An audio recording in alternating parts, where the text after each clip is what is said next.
Welcome everybody to the last session within our special virtual series with ISACA leaders. We've heard from ISACA leaders from the United States, in Australia, and also from New Zealand over the last three sessions. We've looked at, and this is a wrap-up episode of these three sessions. So Monday we looked at the State of Cyber report from ISACA. Yesterday morning we crossed to the US with one of the report authors, the State of Privacy. And then yesterday afternoon, we looked at, with Vanta, the State of Trust reports from both ISACA and Vanta. So we've had three sort of in-depth discussions on those three topics. Today's session will be wrapping it up with our panel as to some of the outcomes from those discussions as well. But those discussions are available on demand now on the website also. My name's Chris Cummage. I've been the series moderator for this session. We're with MySecurity Media, and I'm the Director and Executive Editor, and also a proud ISACA member as well. The protocols for these sessions, they are being recorded. Questions are very much welcome, so please use the Q&A. Comments are welcome as well, but if it's a question, please throw it into the Q&A so it pops up on our system here, and we won't go over 60 minutes, and we will stop at the top of the hour, if not sooner. Our national partners, a big thank you to Fugro Spark and Curtin University, and our series partners, Security Exhibition and Conference, Kinetic IT, and we will have a session coming up with Kinetic IT next month. Our session with Cisco was last month, and this series is being supported by Vanta. So thank you very much to Vanta as well. And session partner was Vanta for our State of Trust. The reports that we've looked at, I mentioned cybersecurity, privacy, and digital trust.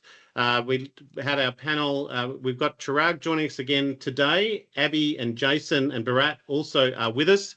We've had the pleasure of Jamie Norton also, who's on the ISACA Global Board with his insights as well. So Chirag, Abby and Jason will bring some insights in from the cybersecurity session. Our State of Privacy session yesterday with Sophia and Joe Stewart-Rattray. My main takeaway there is privacy is important, but it's not urgent. So we'll have a discussion around where privacy is at. And the State of Digital Trusts and State of Trust report with Vanta.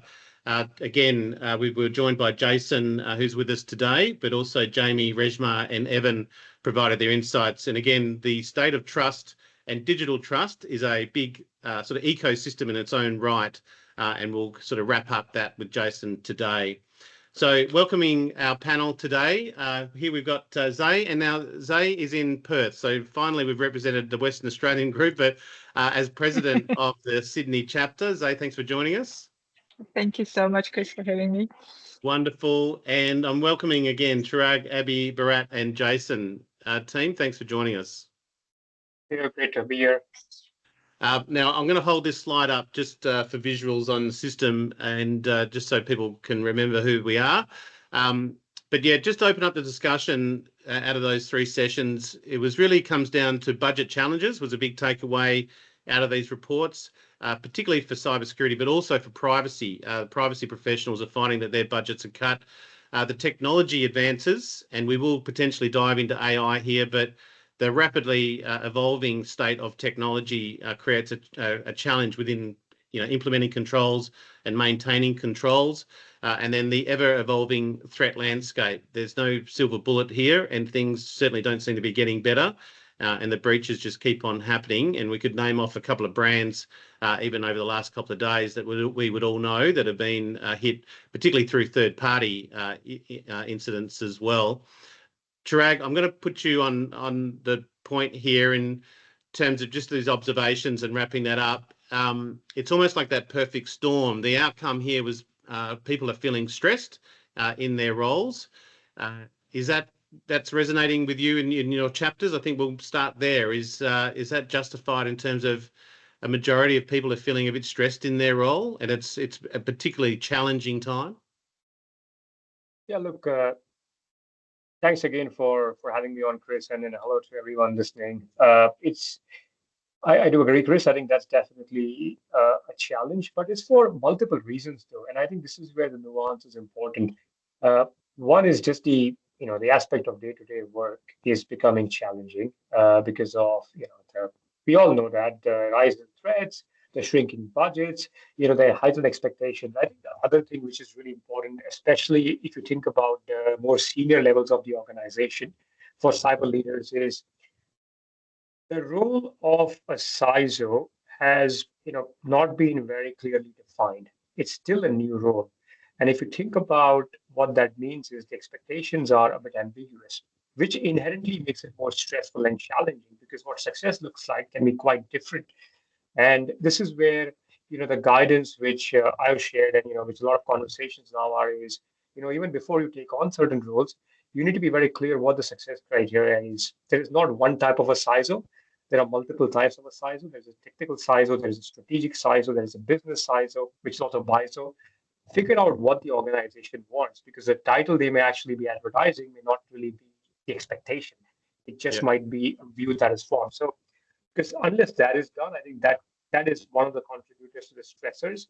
The other one is, and we talked about the shrinking budgets. There is also the problem of inheriting a lot of technical debt and inheriting tool sprawl, where before certain people's time decisions were made, and they're now inheriting a lot of different tools that are not supported or don't work well with each other. And it takes time. It takes time to get that to an outcome of either you're platformizing everything or you're actually structuring it better and having a good architecture behind it. So there are all these underlying reasons that actually create those stressors. Now, we also have members who've been in organizations a long time. And if you ask them why they are, well, they might be stressed, but they're not overtly stressed and they're not like in a bad way stressed. And I think the success for them has been largely that relationship building over the years, but also, being trusted by their leaders to actually be that voice that brings them the fresh insights. And this is where I think Bharat was saying that last time we were on call together. ISACA reports has helped him bring fresh insights. And I think for us to position our members in that opportunity of like giving something new, being able to deliver that value is such a key thing. But I think the stress discussion, which is why I want to be more nuanced, it is not always as straightforward as, yeah, it's more work. It's also important to actually clarify if the cyber team needs to do more work. Because I think that's been a problem in cybersecurity lately. The cyber team has slowly but steadily inherited a lot of different domains that were traditionally not within cyber confines. So identity and access management being one of them. Increasingly, we are seeing AI and privacy slowly but steadily coming into it. Where in Australia, we had a SOCI Act. SOCI is much bigger than just cyber, but cyber leaders were taking the charge on it. So you're starting to see cyber teams get involved with so many different initiatives that's a natural fallout of that increasing workload and expectations. I think that's a fair comment. And just recently, we've been doing some CISO interviews, and we're interviewing group CISOs, also deputy CISOs. So that role of the CISO is changing, and I think organisations are becoming sort of alive to the nuances of the roles involved. Zay, in terms of not so much the stresses, but the depth that the stress might well go, just in terms of your observations locally, what would be the main driver, do you think, around sort of the budget challenges? Do you find, where do you see that is going? Is that from security not necessarily justifying the return on investment? Or do you think it's coming down from the money's just not there and we're just going to have to manage the risk in a different way? Just going through that whole budgetary update and trying to plan how the organization can really allocate the resources, fresh perspectives on my side, and being on the working with the clients closely to help them to prioritize where those budgets can be reflected. So as of now, if you just look at with the business lenses, there are a lot of stresses already in the business bottom line to really manage for the executives to maintain the profitability of the organization. So that is number one foundational element. Everybody is, if you're in the manufacturing industry with all the supply chain challenges, you're already challenged with the cost of the organization that is growing up.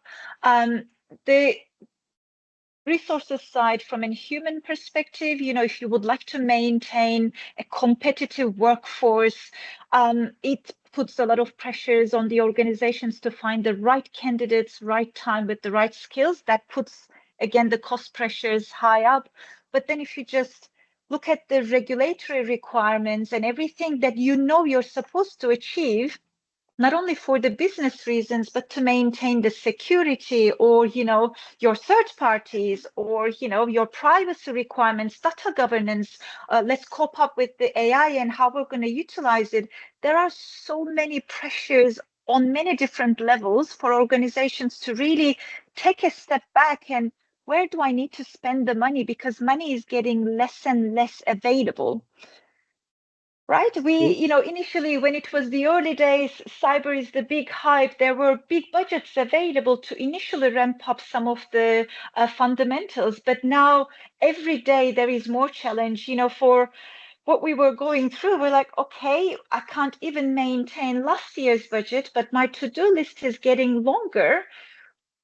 How I'm going to maintain, we're doing all the maturity exercises, but to move one step further, you need further investment, which you're not getting anymore. So I think there are multiple layers that creates a lot of stresses in the organization. Well, I'm wondering if sorry, yes. go. Sorry. Although we're trying to use a solid rationale behind each prioritization, we know choosing one over the other is exposing us on other components. Well, I just wonder if it's been a particularly busy time in Australia. We've got a new Cybersecurity Act. The regulatory environment has changed. Chirag mentioned SOCI Act and the like. And so the compliance side, the regulatory side has been the busiest one, even though the industry was kind of calling for better regulation 5 or 6 years ago. It's hit, right? And it's hit at a certain time. Jason and Abby, maybe crossing to Auckland. So in Australia, we've obviously got the SOCI Act. I'm assuming you guys know or are aware of that. What's the regulatory environment been recently in New Zealand? Has there been any changes over the last few years that would sort of also create a bit of a heightened to-do list, as they said, same budget, but a bigger to-do list? I imagine that's partly paid by regulation, I beg your pardon. So maybe to Jason? Yeah, no, don't mind. I think New Zealand typically follows Australia and the rest of the world, but definitely we've seen more regulation come out, especially in the financial services sector from RBNZ, FMA, and things like that. I know in the RBNZ's been passing new standards and so forth, similar to what APRA did. FMA, Financial Markets Authority here, I think last year is requiring more cyber reporting as part of its standard conditions for its licensees and so forth. So definitely, generally there's stress. But what we also have to remember is it's not just Australia, it's not just New Zealand, it is the entity and who their customers are and what's expected. So, and this is probably where Zay and I work a lot with third-party risk and stuff. And this is where it could be a New Zealand entity, but if their customers are based in the EU or elsewhere in the world, and they themselves have to adhere to certain requirements, that mandate then gets pushed on to a New Zealand company or an Australian company if they want to keep doing business with that customer.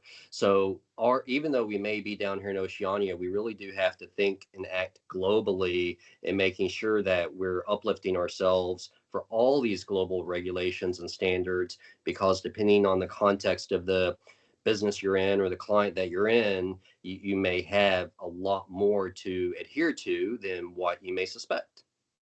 Very good. I take it that's where platforms come into, sort of SaaS platforms come into play, because managing these different frameworks and different regulatory environments becomes a nightmare in terms of sort of a security team. Bharat and Abby, or maybe to you, Abby, I beg your pardon. Just the environment there in New Zealand.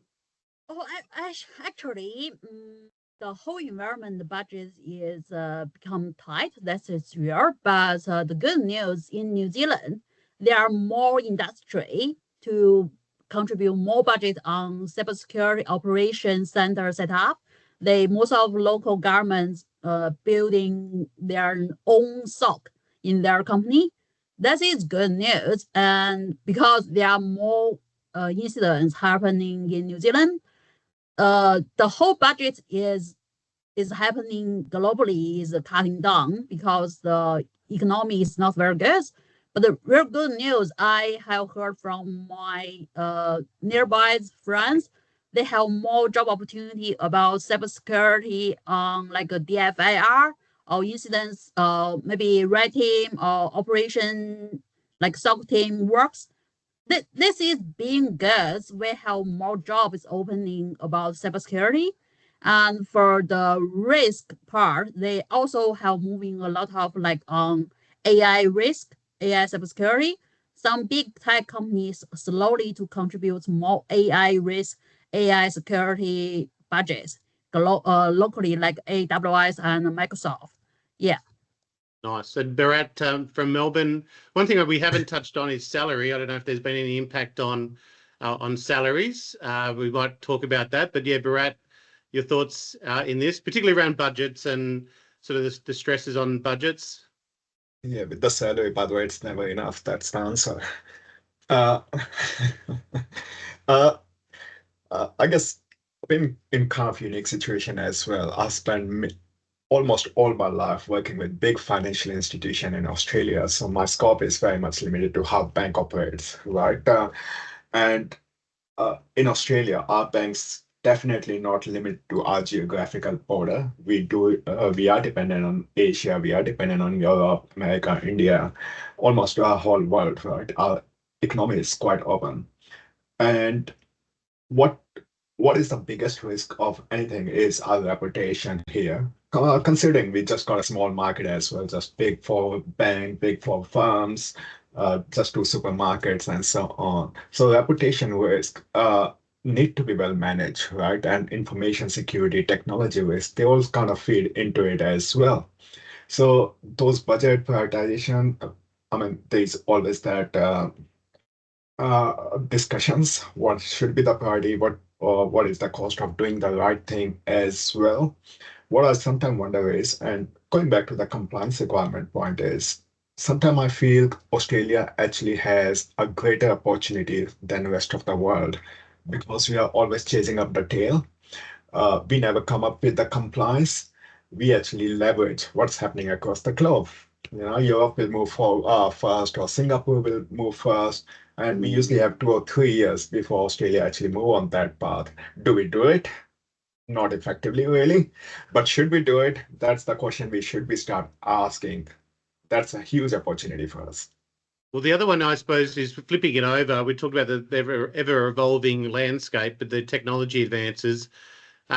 Does AI create an opportunity there from a budget perspective for the security teams to say, look, we will lean forward into AI, and rather than security being seen as a break on business, if it flips it around and says, look, we'll make AI safe and sort of focus on that aspect, the business might be able to provide a bit more money in that regards.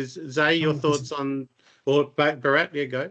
100%. So not many people know, but CBA has been ranked top 5 when it comes to AI adoption across the whole globe, back-to-back 2 years now, and we are trying to go even further this year.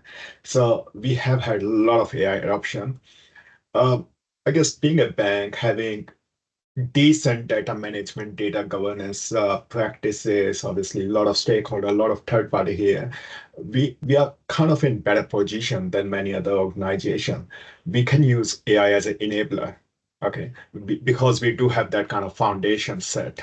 We do have that kind of budget. But AI is not a silver bullet, a solution for absolutely everything. It's getting thrown around like a buzzword right now, but just to get it right, there is a lot of maturity that need to happen across the whole board. It's not a like you can't turn on the switch one day after. Chris, I would like to add on this, but I just want to mix a little bit what we have earlier said about the regulation. And Bharat mentioned he's on more on the financial services, but thanks to SOCI and the other regulations, I had the opportunity to work across different industries, and some of the majors in the industries of they're representing under the critical infrastructure.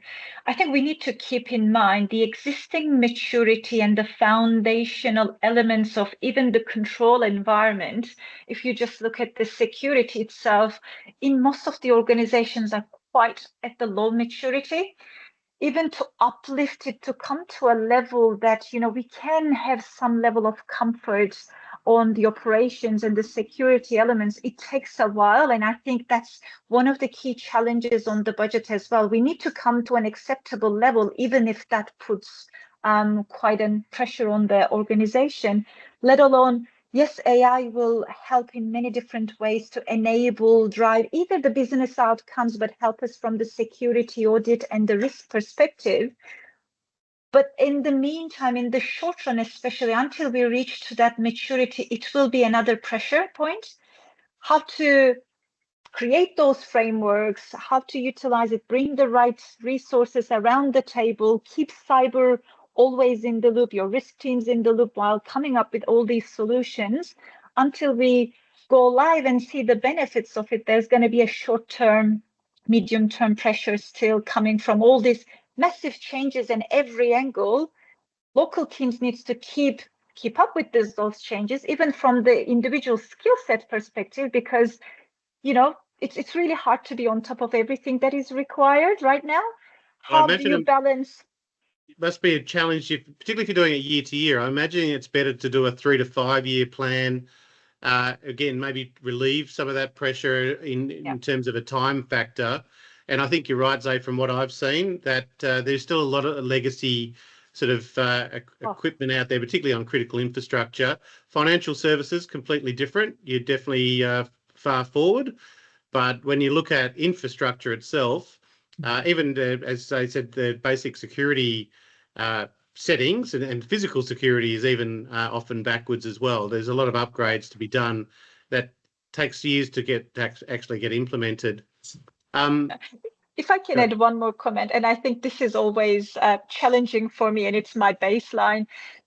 In Australia, we said, the regulation, we're following up and, what happens, and then we try to uplift if there are learnings coming from other countries, etc. But also we act with a lot of goodwill in managing risk and security, that the right behaviors will be there, or, we have a lot of faith in the processes and the systems as it is. That risk mindset or what could go wrong is always a skill set that is not properly developed compared to the other countries potentially. Yeah. That's why it just takes a while to even embed, and we don't know what we don't know. That's always a danger. Chirag, you've been doing a number of sort of workshops and sort of talking at director level. Any feedback that you think directors have back to this? What do they tend to sort of come back to you with, particularly if it's on a budget discussion, tech discussion, or the actual risk discussion? Yeah, look, I think it's a massive topic right now for directors, especially here in Australia. And if you think about, we've spoken about some regulations, but look at the actual regulatory actions. And this is where the teeth in the regulations is such an important thing, right? If you think about what happened with ASIC and them going after FIIG securities, and you can probably put that in the show notes, Chris. That's a really interesting case study to look at for everyone to understand the regulatory expectation from a governance standpoint. And the same thing, if you think about what happened with Medibank and their governance, this is not so much about the technical controls. I think it's about the directors now exercising that pure governance role. So CPS 234 actually had laid the ground for that, right? Like they actually put cybersecurity as a board level issue. Other sectors are now coming along, and because ASIC has been so vocal about this, it's becoming even more pronounced than you would typically expect. So I guess where they are trying to focus now is what constitutes as reasonable and defensible security measures and the role that they have to play in that. And so if you look at the AICD governing through a cyber crisis document, or if you look at the AICD governance principles for board directors, they all say something which is remarkable in the sense that it should be obvious, but it was not, is cybersecurity needs to be part of the enterprise risk taxonomy, needs to be embedded in that. So when you start to get reporting, you actually are seeing the reporting from the same level. So the materiality aspect of cyber risk is the same as fiduciary and legal. It's not any lower than that, because a lot of different regimes, regulatory, but also in the US with the SEC, I think they're calling that out very clearly, where they're saying essentially something to the effect of if an organization loses a factory in a fire or millions of records in a data breach, the impact could be material to investors, which is where directors are not focusing, that materiality aspect, because they have a duty of care. And now because they realize cyber is a material risk, they now want to figure out if the measures are reasonable and proportionate. So what does that mean? It means that when they are seeing the investment slate, they're trying to figure out, is this good enough, right? Because in the back of the mind, they are putting that hat on is, am I doing right by the organization? And the way I've been educating CISOs to, address that is actually put that in the risk context, but also challenge the boards on the risk appetite that they're setting, because the boards now need to play an active role in setting that risk appetite. That's their job, or that's their role, whereas the management executes that. And we've seen a big problem in cybersecurity, that disconnect between what the board has set as an appetite versus what the management can reasonably perform. And that gap needs to close. So I think the board directors are trying to lean into that more heavily. There's a big debate right now, Chris, that is floating around in the directors community of should boards have cybersecurity or technology expertise on the board itself, and how much should they do that versus rely on the advisors external, right? So there's merit on both sides. Not every board director is going to become a cyber expert. That's not a role of a board is much bigger than that. But in the world that we are living in, where every organization is technology organization to some extent, can we really dispute that we need that, more so? The other thing I'll add, which is interesting, is the expectation now is evolving beyond directors looking at traditionally what used to happen is they used to look at the updates coming via the CISOs or their CIOs. They look at that, they look at the, what are we doing about the high rated findings or the high rated vulnerabilities, and they get an update and they move on, right? They are now being forced to ask the scope of those initiatives, right? The pen test, the vulnerability assessments, red teaming, what is the scope? Why was that the scope? Was that good enough in terms of its comprehension and, how far it went? I think that requires them to understand the topic more deeply, which is why that debate is raging, which is why if you look at AICD, they are doing a lot of articles. I recently contributed to one on, the board readiness for data breach, because they are trying to get directors up to speed with this. So that's the sentiment I'm seeing in the director community. Very good, Chirag. Just a brief comment on your mic. I think just keep your mic close if you can. You're just dropping off a little bit, but okay, otherwise I got the main points. Just off topic a little bit, and just what Chirag is saying, particularly on scope versus that risk management.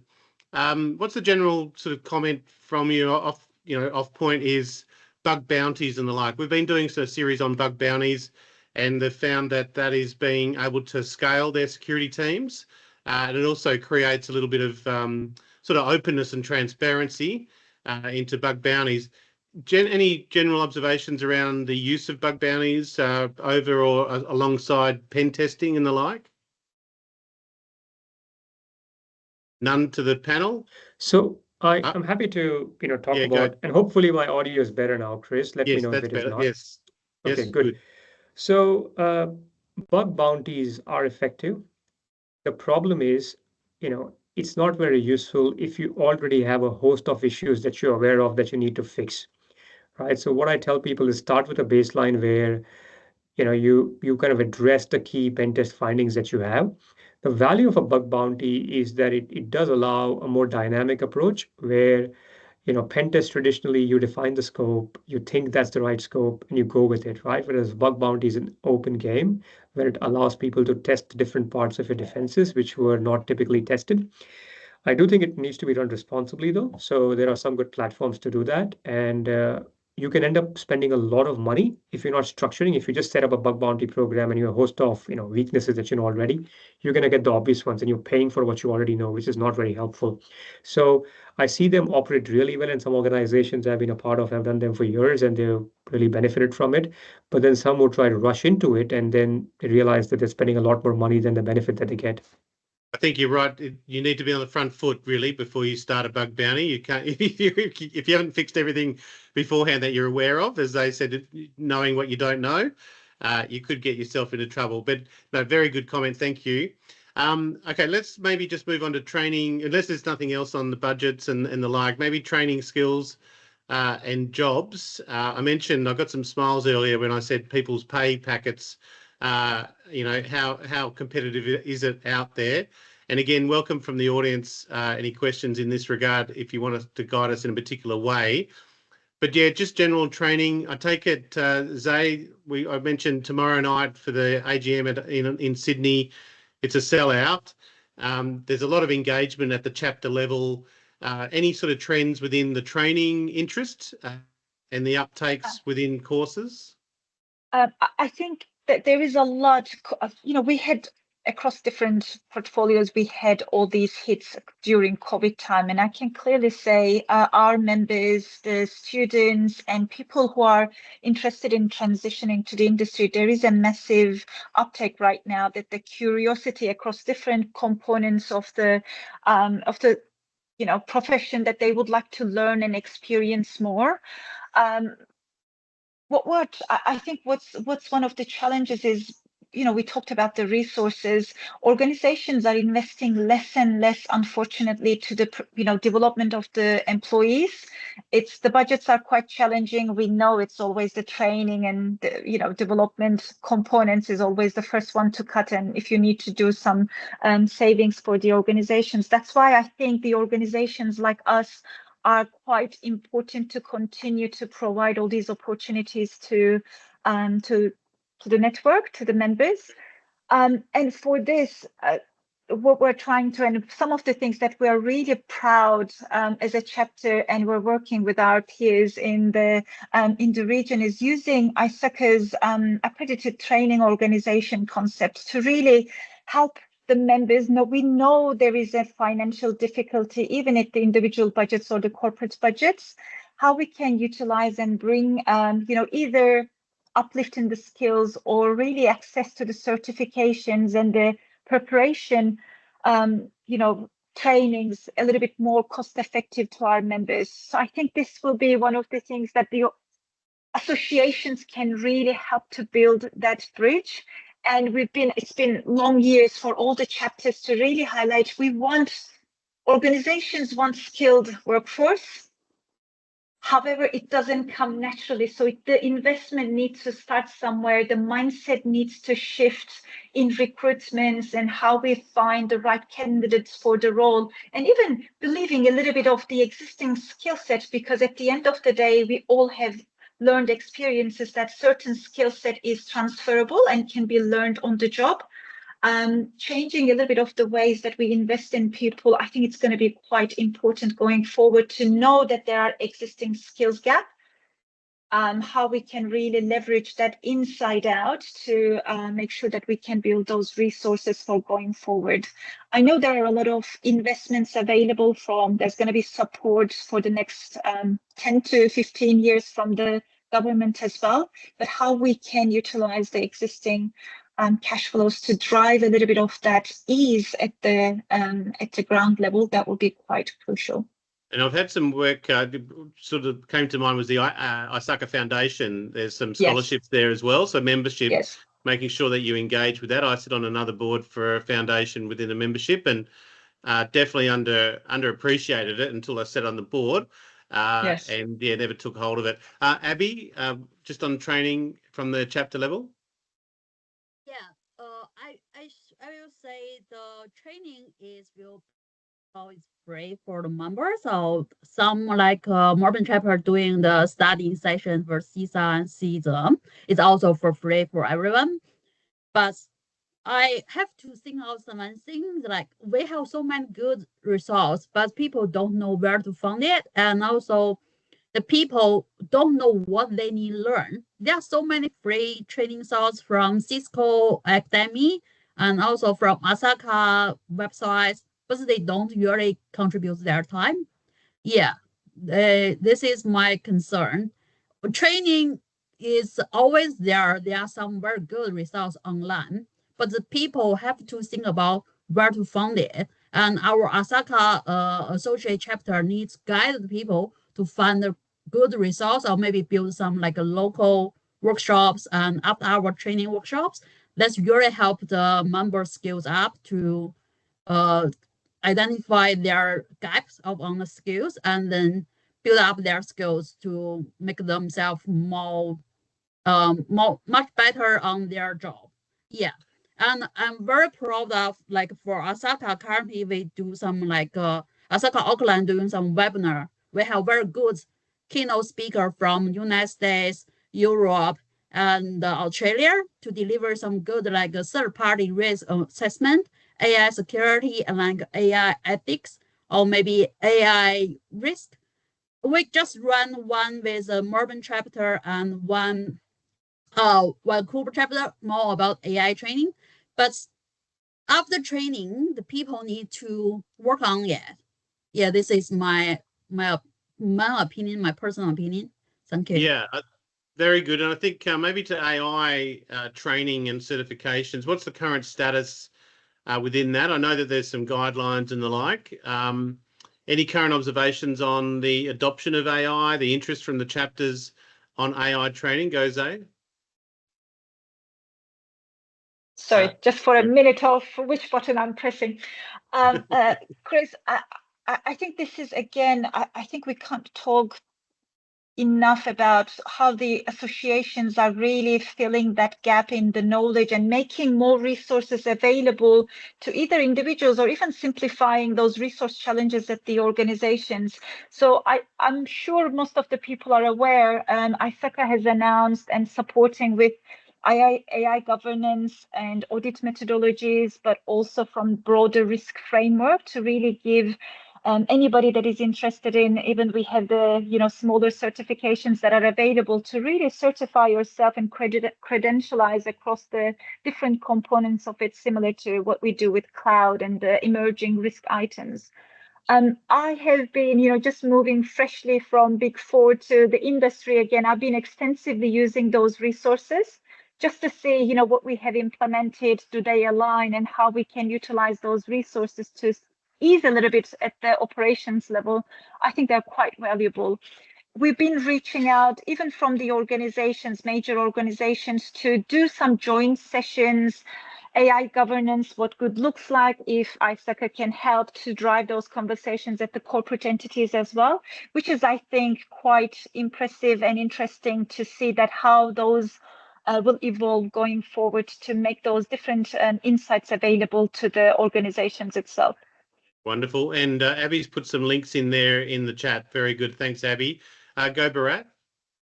Obviously, being a certificate director at Melbourne chapter, this is my favorite subject. I can talk about all the certification and value of training, ISACA, or value of all the resources. I mean, things doesn't finish as soon as you walk out of training door, right? There's so many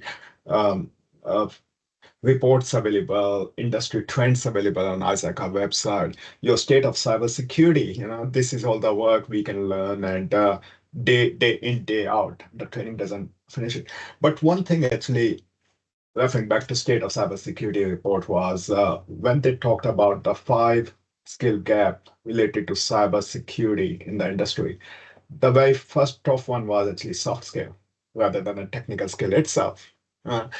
And whether it's come to AI, whether it's come to cybersecurity or any technology role, business play a huge role.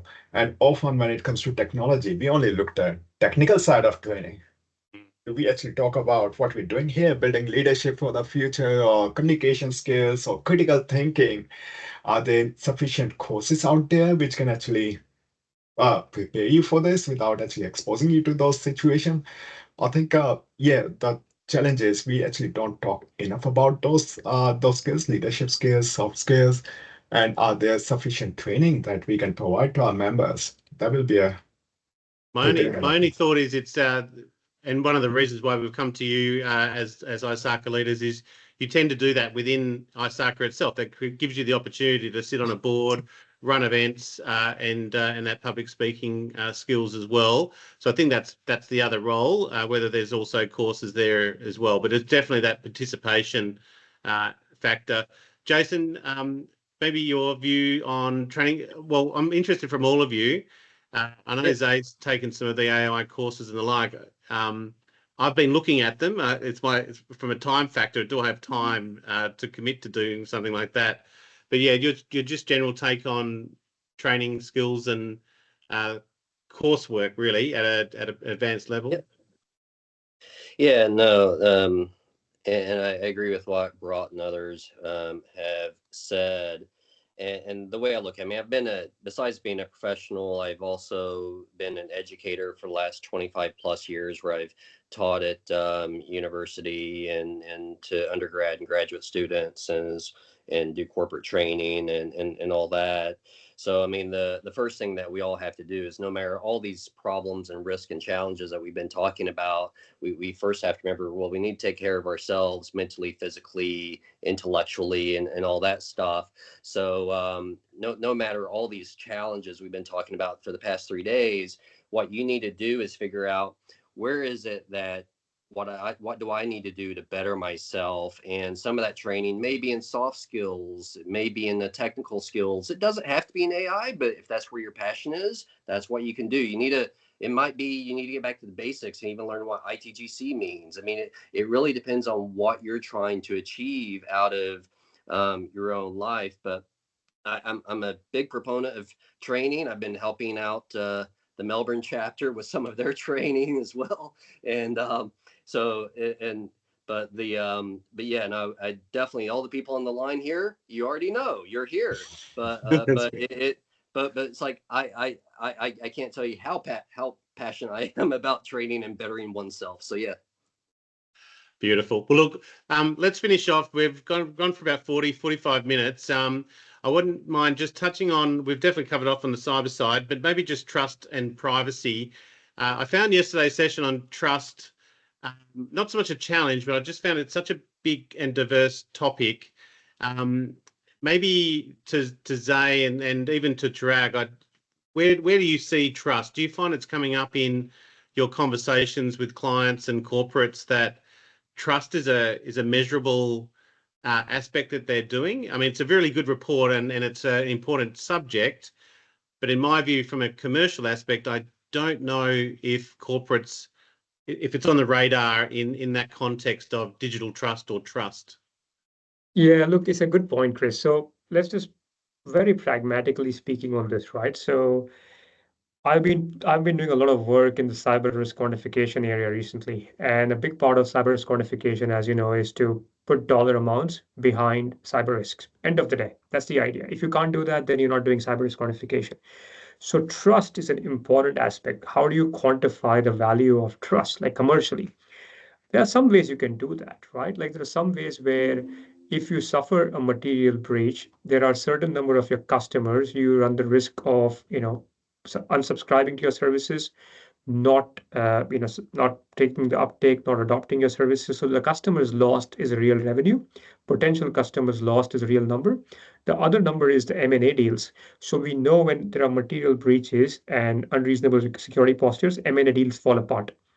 And that's the trust aspect against, right? It's not just the consumer side, it's your acquirers or the parties that are looking at you potentially as a buyer.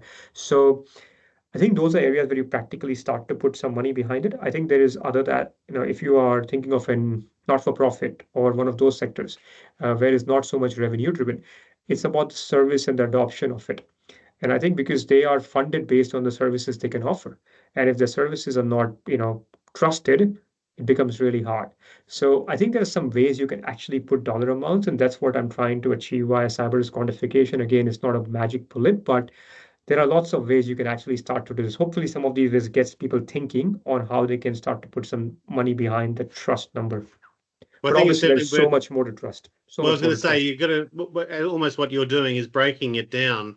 There was quality assurance, resiliency, security and privacy are in there. So it's not just a sort of a one encapsulating word. You do need to break it down. Right. Zay, just your thoughts on how you approach sort of the trust aspect. Yeah, I think, we all had, I'm just going to go back to our risk frameworks before. We always had that reputational risk out there, but we rarely talked about it because it was never to everybody's face that it could really go wrong. Here and there you would hear the stories and, we would look at the adverse media, but now we're heavily talking about the reputational risk and how quickly it can impact organizations broadly. But if we just look at the digital trust framework, and I think upcoming regulations across the regions are also triggering this, our old ways of looking everything in their own silos does not work anymore. Right? We are quite heavily exposed with that mindset, and bringing that whole trust under trust umbrella. Either you're looking at the resilience broadly across different domains, not only from the business and IT perspective, but bring the supply chain in, or just looking at the security at different angles. I think that really shifts the mindset and gives better guidance to the organizations that how it all ties up together.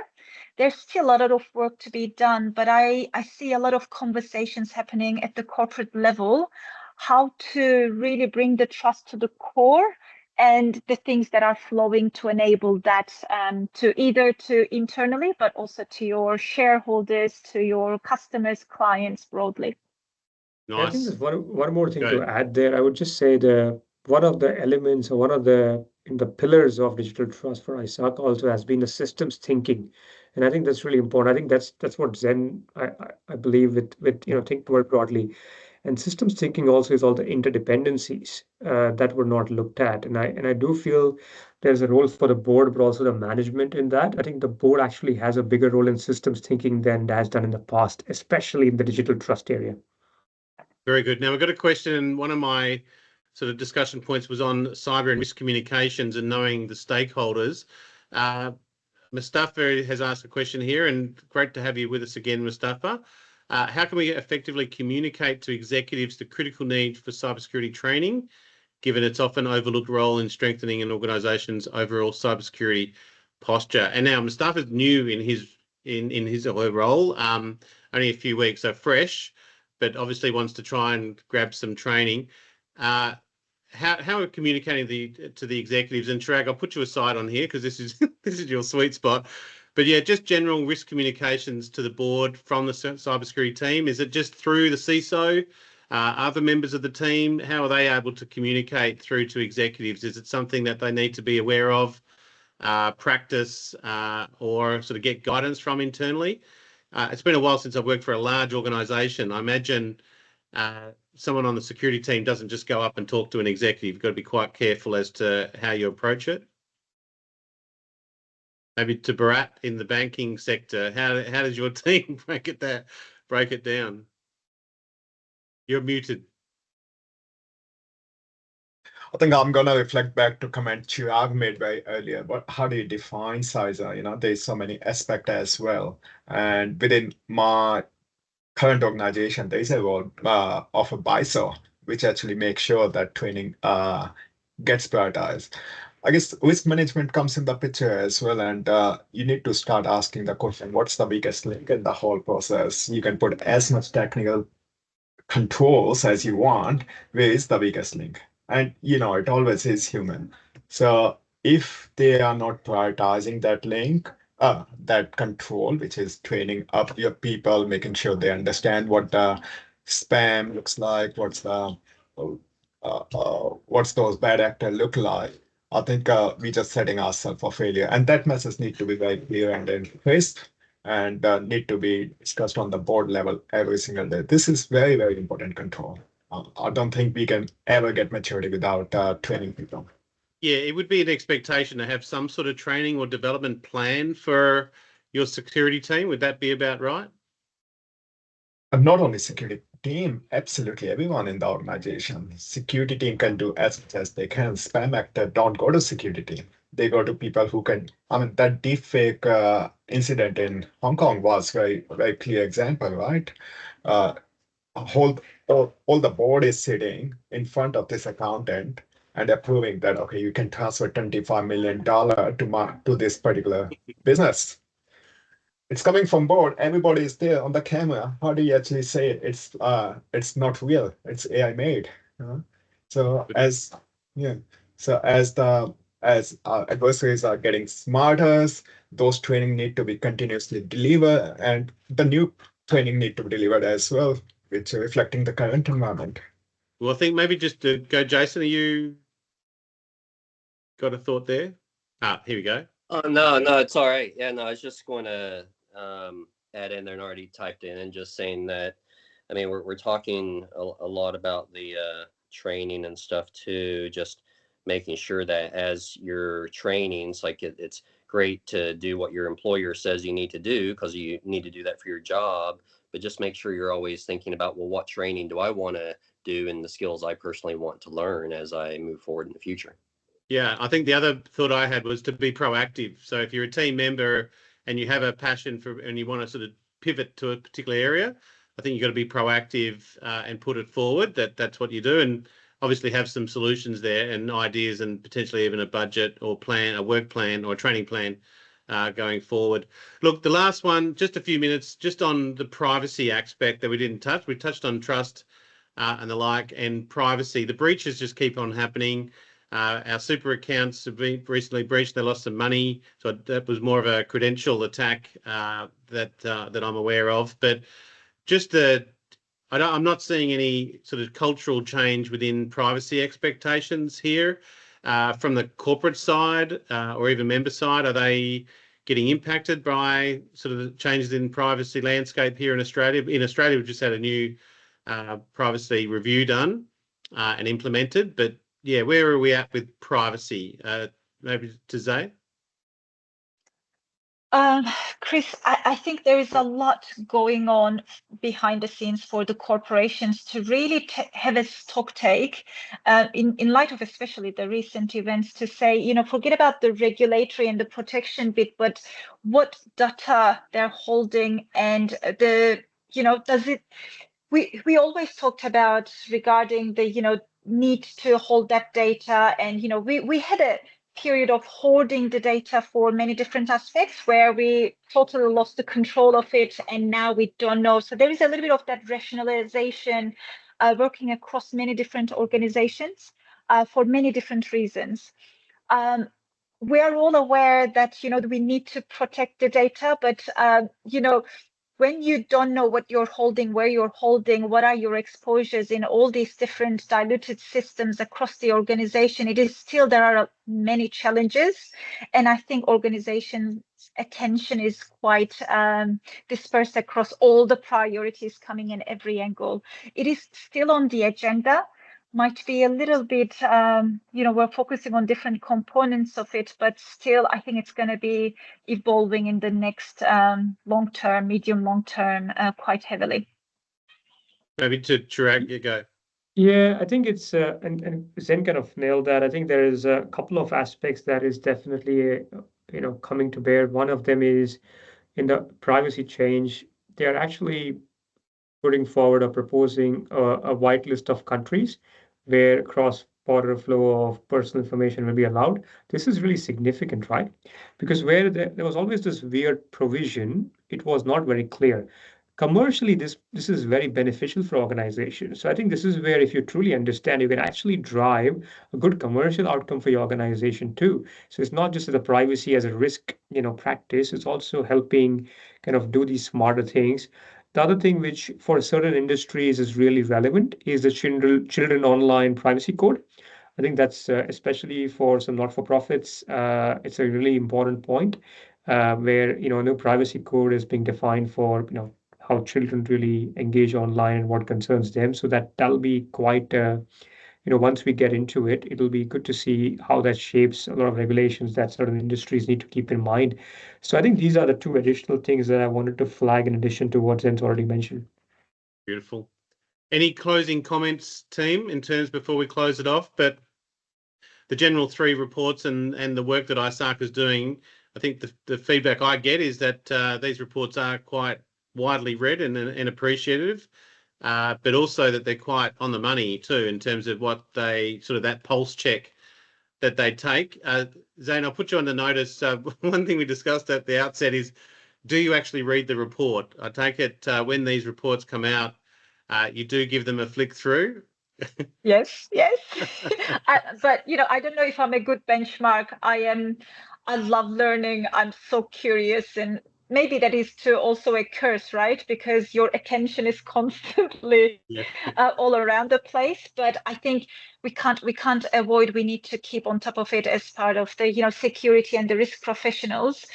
There's too much to be aware, and still with this pace, we can't keep up with it. Beautiful. And Bharat, I think you're absolutely right. If anyone here is reading these reports in detail, it is Abby. Abby, thank you so much in the background there. If you haven't been keeping up with the chats, there is information overload in there, so there's no excuse. Look, and on that note, I'm going to close off the session. We've had sorry, did I hear a question? No. We'll close off this particular session. Thank you so much to those that have joined us throughout each of the sessions, about a good half a dozen of you that have been with us. We've had around 70 to 100. I've got to do the numbers here in terms of the registrations for the live sessions and the series overall. So thank you to everybody who's been participating. Most importantly, thank you to the ISACA leaders that have given their time. Most of them are all volunteers and have a real job. In fact, some are playing sort of team leader roles in Perth there for their kids in international competitions as well. So best of luck to you, Zay, and your daughter. But thank you so much to all of our speakers, and particularly today. I mentioned Zay, Chirag, Abby, Bharat, and Jason for each of you, and for that time. I'm glad I'm not paying for it, that's for sure, but do appreciate it and your input's very, very important. Look, just to close off, thanks once again. We're going to be in Melbourne on the 18th of June for a Security, Robotics, Autonomy and AI session. So hopefully you can join us to that, and that'll be with Diversified Exhibitions at their offices. And then this is part of a lead up to our Indo-Pacific Robotics, Autonomy, AI and Cyber conference, which will be in Perth alongside an adjacent event to IAC here in Sydney in September. But thank you very much. Also, thank you to our sponsor, Vanta, for this particular series. I did interview the CISO for Vanta. Very interesting with Jody. Worth having a look. It's on the Marketplace Hub for Vanta. And she is a CISO for our compliance SaaS platform. So it's a full circle with what Vanta is actually doing. And she has all the pain points that a normal CISO has as well. So she's building a platform for herself. That's how I kind of take it away. But thank you very much for attending. State of Cyber, State of Privacy and State of Trust. On that note, we'll close it off, and panel, enjoy the rest of your day. Thank you so much, Chris. Thanks, everyone. Thank you, everyone. Bye-bye. Bye-bye.